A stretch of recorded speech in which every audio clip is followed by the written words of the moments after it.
Dunyoning eng qo'rqinchli yirtqich hayvonlari. Salom kichkintoylar. Bugun sizni hayvonlar olamidagi eng qizg'in va dahshatli yirtqichlar bilan tanishtiraman. Ularning super kuchlari va ajoyib qobiliyatlarini bilasizmi? Keling, birga o'rganamiz. Afrika sheri.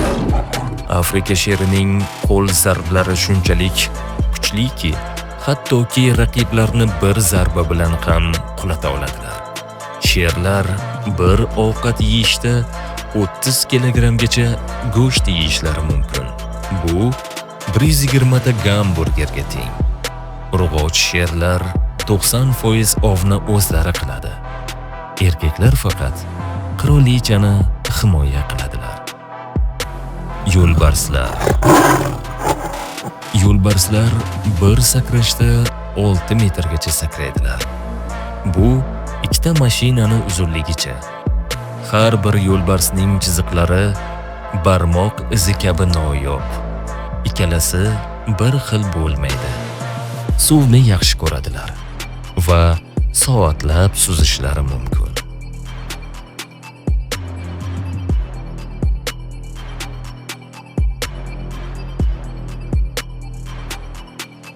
Timsohlar.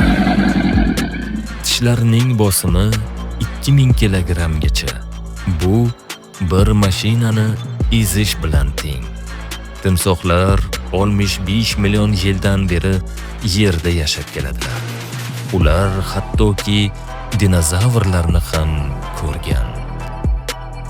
Ko'zlari suv ostida 3 qavat himoya pardasiga ega. Shuning uchun ochiq holda ham ko'ra oladilar.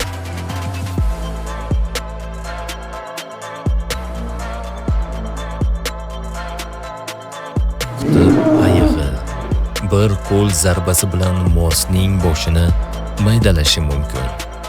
Terisi qora, qalin mo'ynasi esa quyosh nurini yutib issiqlik beradi. Yaxshi ko'ra olmaydilar, lekin 30 kilometr masofadan ham hid bila olish qobiliyatiga ega.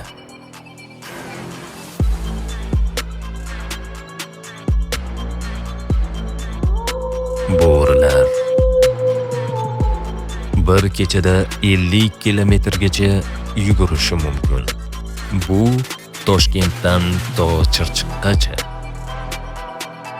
Bo'rilar bir-biri bilan ko'z qisish, quloq qimirlatish orqali gaplashadi. Bo'ri uyasiga bostirib kirsangiz, ular sizni o'ldirmaydi, balki qochishga majbur qiladi. Diqqat! Bu hayvonlar yirtqich bo'lsa-da, ular tabiatning muvozanati uchun kerak. Ularni hayvonot bog'larida ko'rganda hech qachon qafasga yaqin bo'lmang. Agar bu video sizga yoqqan bo'lsa, like bosishni va obuna bo'lishni unutmang. Keyingi videoda dunyoning eng zaharli hayvonlari haqida ma'lumot beramiz. Sog' bo'ling, salomat bo'ling.